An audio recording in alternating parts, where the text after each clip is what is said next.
त्यांनी त्या बोलण्याप्रमाणे विधिमंडळामधून ते आले आणि त्यांनी 2539 विद्यार्थ्यांच्या नियुक्त्याच्या पत्रावर सही करून आले म्हणून आम्हाला त्यांनी सह्याद्री अतिथीगृहामध्ये आम्ही ज्यावेळेला बसलो होतो मुंबईला त्यावेळेला आम्हाला सांगितलं आणि आमच्या समोरच त्यांनी संबंधित खात्याच्या सचिवांना बोलवून त्या विद्यार्थ्यांना नियुक्तीपत्र तातडीनं द्यायला सांगितली आणि त्यांच्या नोकऱ्या कायम केल्या.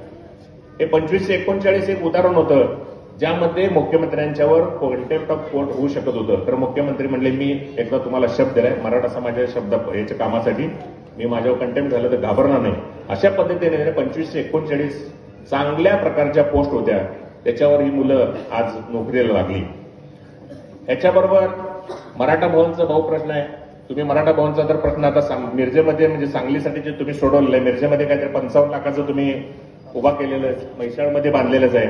अशी 5 मराठा भवन वेगवेगळ्या गावामध्ये झालेले आहेत. यानंतर आता तुम्हाला ओबीसीच्या धर्तीवर मी तुम्हाला सांगितलं की त्यांनी सवलती दिल्या आणि परवा ज्या वेळेला 10% आरक्षण जाहीर झालं ते लोक म्हणले की टिकेल नाही टिकेल, परंतु आज तागायत तरी ते टिकलेलं आहे. त्याच्यामधनं तुम्ही फायदा घेत आहे, त्याच्यामधनं तुम्हाला कुणी अडवलेलं नाही. एसीबीसीच्या धर्तीवरच ते एसीबीसी जसं होतं सेम त्या पद्धतीने आहे. तुम्हाला ईडब्ल्यूएस केंद्रामध्ये लागू आहे, ईडब्ल्यूएस सुद्धा याच गव्हर्नमेंटने दिलेलं आहे.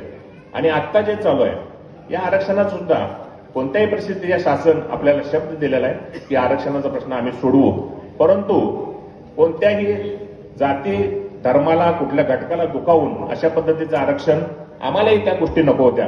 कारण आम्हालाही सुद्धा पटतंय की एक सामाजिक सलोखा असतो आणि या पद्धतीने आपण जर गेलो तर एक घटक नाराज होतो, दुसरा समाज नाराज होतो आणि सामाजिक सलोख्याची जी वीण आहे ही उसवू नये अशा पद्धतीची आमची अखिल भारतीय मराठा महासंघाची भूमिका आहे.